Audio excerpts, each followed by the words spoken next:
No. You know, some people are gonna, oh, I'm just gonna teach you to love yourself, but that's just like, oh, I want to fix you, I want to help your self-esteem, you poor little creature. Yeah. I'm not your patient. Whatever, you know when you walk up to someone and they just go like, and they're like, oh my god, I've just been judged.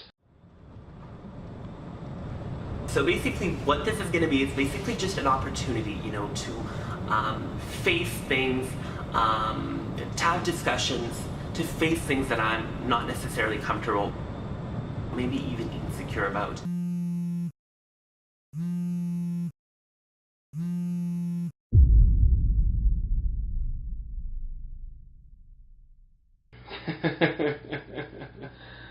Okay, hey everyone, it is your favorite weirdo. Today we're going to adventure ourselves into the world of dating.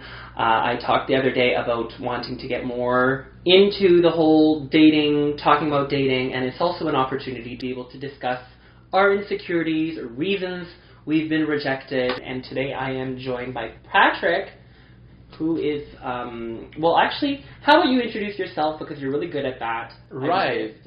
Well, my name is Patrick. I have a YouTube channel called What's Up Montreal. We feature teens around the city of Montreal, and I run a community of content creators, YouTubers, Instagrammers, you name it, which is called Creator HQ now, and also a space for content creators, so helping people like Alex when he's doing production. So yeah. So I was thinking that we can start with just the most like, I would start with like the most probably lamest and probably the earliest to be discovered. I did kind of, before coming to the interview, made a list of top 5 reasons why I am undateable. I actually listed them from the lamest to the most juiciest. What would you say is the like #1 most superficial reason that people have just kind of like either dismissed you or you felt like you were like being just... Right. A lot of guys ask me out, but unfortunately I'm not gay. What? No, I'm just kidding. I'm just a lot of guys tell me I'm not gay enough. Oh, great I one. am not gay enough. And this is... What's that? Okay, what does that mean? It is the most biased thing you could imagine. Because, I mean, you had another guest on this show who actually talked about this and saying that how he's into fashion and he's not gay. I have a lot of friends that are maybe more flamboyant than I am, who are more fashionable than I am, take care of their skin and so on more than I do. They're not gay.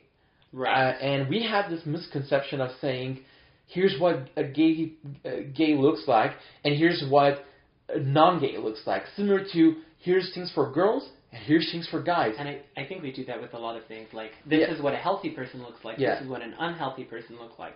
And so many other things. This is what a successful person looks like. This is what an unsuccessful person looks like. People don't want to go out with me because I look masculine, but I'm not.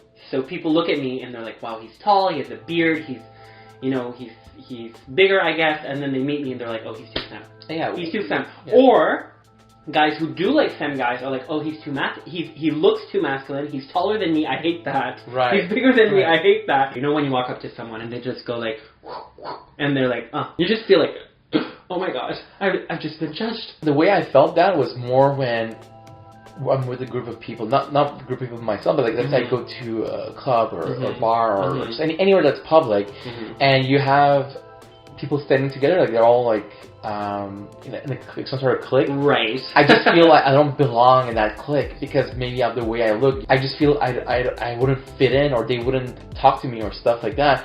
I do feel that a lot of times it's all in my head too, because what is the reason they won't talk to me, right? Right. It's like, you know, did I say hi to them? No. Did I get rejected? Not really. You were rejected. But yourself. I rejected myself. That's another thing that when we go on Instagram, for example, or we go in the media or on YouTube or anywhere, everyone who seems successful or seems happy always looks a certain way. They're more muscular.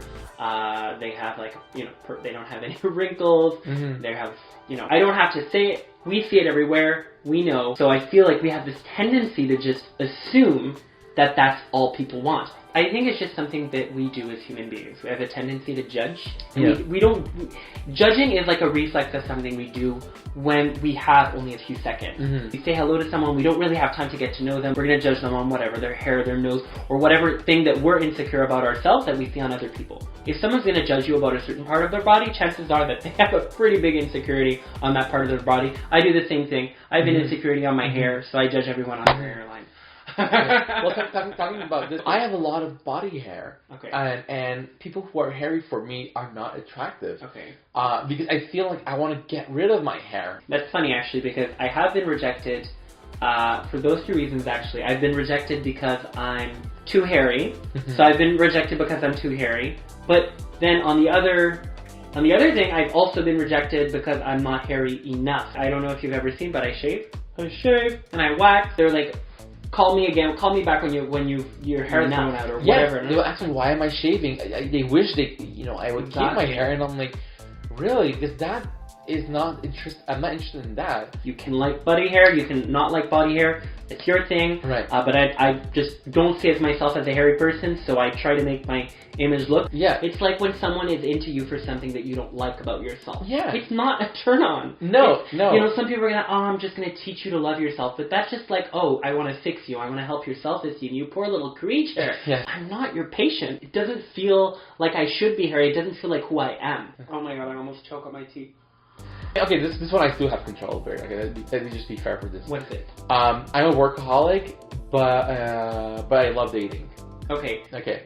So that's like my laziness excuse. To be fair, workaholic is it's just about working with the right person, because if you're two workaholics together, you might be able to make it work. I think it's all about a balance. It's all about your priorities in life. We talked about the superficial stuff, the little things that make us insecure, our body, That's what happens when you live in a basement. So we talked about the little reasons, the little aspects in our personality, not confident enough, too feminine, not gay enough, really not gay enough, not involved enough in gay culture. We're also ugly. Just kidding. I never said that. And now we are going to both have our Oprah Winfrey moment. Before this, he's been like, it's insane, it's crazy, it's a secret. And I'm like, keeping me on the edge of my seat, like, what is it? It was on my Twitter, but I mean, would that be? Apparently, everyone knows except me at this point. Not it's really. Not even that much of a secret. No. Okay, I have my ramekin full of tea. Let's get it over with. Yeah, get more tea.